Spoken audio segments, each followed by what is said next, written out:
Talking some wrestling here. Survivor Series was last night. Billy Goldberg fought Brock Lesnar. Lesnar's been a part-timer now in WWE for, oh my God, it's been 5 years since he's been a part-timer.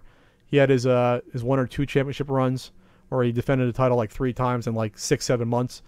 You know, Ian and I have differing opinions. I think Brock's a really good worker most of the time.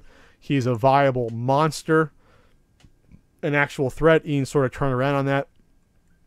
Breaking the streak was a great decision that gave him top sort of heel status, or at least top threat status for years to come, and then squashing that long squash match at SummerSlam a couple years ago with John Cena, I thought was brilliant booking. Again, Ian disagreed on that, but it set him up as this big monster.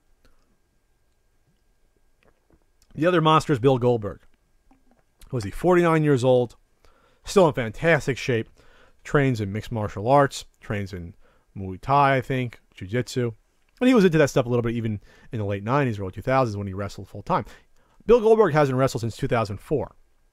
WrestleMania 20, Madison Square Garden versus Brock Lesnar. I was there. I saw that match.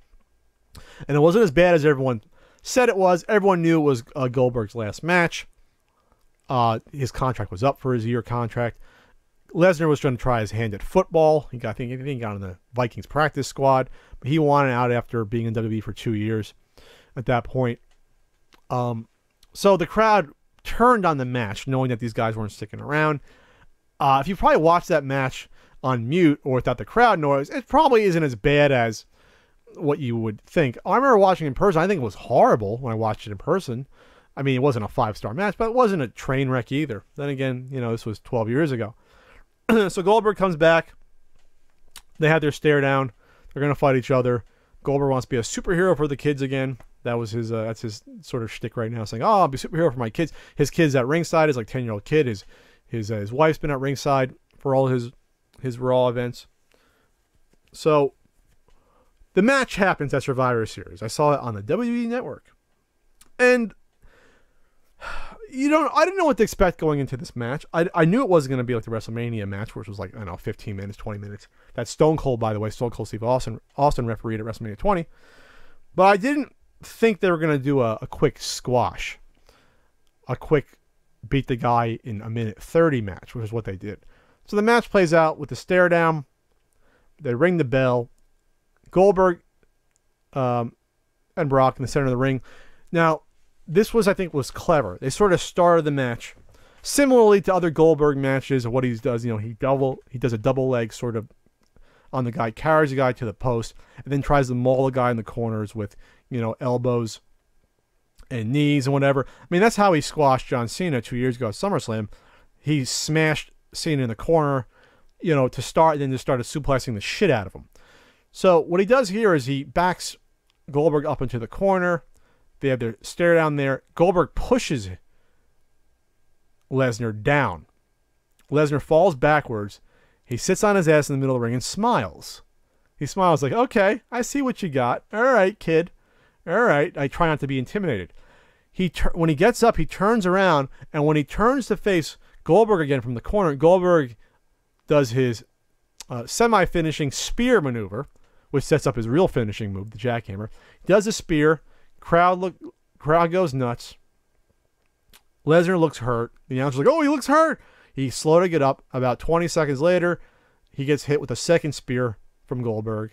Then about 20 seconds after that, there's a jackhammer. 1, 2, 3, minute 30.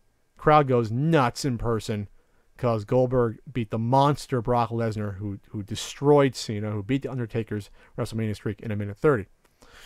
People online were perplexed by this. They were asking themselves, why would you do this? Why would you build up this guy for years, have him destroy Cena, beat The Undertaker's streak, be a credible monster? Why would you do this and then have Goldberg beat him so easily? Saying it was stupid booking. I can't believe this. I don't agree with that assessment. And this is why. I think that there was a much bigger danger in having a longer match, a 15, 20-minute match. Now, I'm not saying a minute match was the right idea. If they did like a 3 or 4 minute or 5 minute match, that might have been better to my sensibilities. But this was not a bad idea in theory, and this is why. Even before this event, it was heavily rumored, which turned out to be true via Monday Night Raw, that Goldberg was going to appear in the Royal Rumble at the event. We weren't sure if it was a match or the Royal Rumble event itself, the 30-man over-the-top rope event. This is not going to be the end of Goldberg and Lesnar. Absolutely not. This is a starting point for what could be a very good money feud between the two. Lesnar wasn't tossed around like Cena was for 10, 15 minutes 2 years ago. Lesnar was caught off guard. He was cocky. He underestimated Goldberg, a guy who was close to 50. Lesnar's still only in his late 30s, and he paid for it by being built and humiliated. That, to me, is a viable storyline and one that you can play off for the next 6 months until WrestleMania. I think you can do that fairly easily. They just got to be careful. Lesnar can say, I was unprepared. This is like a soft reboot to the Lesnar character after being this monster that no one could touch. He's been touched up now. Oh, yeah. He's been touched up on. He's never been squashed like this before, as far as I remember, even in the 2002-2004 run. So he can come back with a fury, saying, now I'm for real. Now I'm serious. That was a fluke. I took you lightly. It ain't going to happen again. And tear through parts of the roster, if need be, to get at Goldberg. Now, Goldberg's going to be back at the Rumble event itself because he said on Raw, I have one more title run left in me, which kind of doesn't protect the business because you don't want to say I have one more title run in you because that's a term that we say in terms of saying, oh, he's got one more title run to go. He can carry the belt for a while. You don't want to say, you want to say, I want to be champion once again. Whatever, minor quibble. Crowd went nuts. He's going to show up in the Rumble. One of two things are probably going to happen.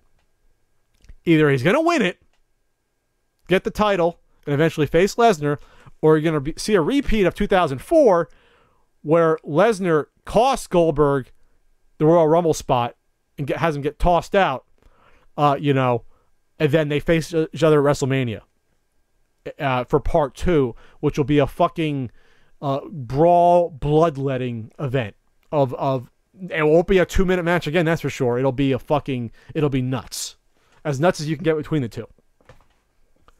Remember, people also have to remember this when it comes to a minute 30 Goldberg match. Goldberg hasn't wrestled anywhere in 12 years.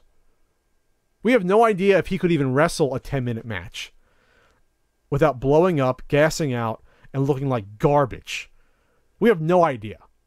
So this was a test. This whole, I think, time was a test to see the crowd reaction, which was overwhelming in the 2 or 3 times he came out in Raw. He was way over. The reaction to him performing in the match and winning the match. All extremely positive in order to get him and have him go forward and probably do, I don't know, at least 3 months, maybe 6 months next year if he wins the belt. He'll be around for, I'm not saying a year. From Royal Rumble to maybe SummerSlam, he'll be around. Who knows? Royal Rumble to Survivor Series, whatever. But it was a great test. He passed it.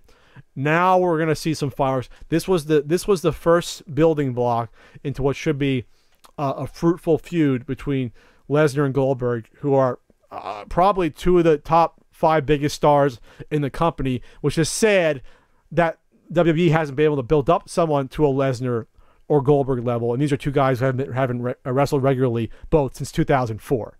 It's sad. What are you going to do? That's where we're at. I'm looking forward to seeing where it develops. So again, I don't think it was a mistake having that short match. It was shocking, sure. I don't think it was a mistake if they have long-term plans behind it that I think might pan out.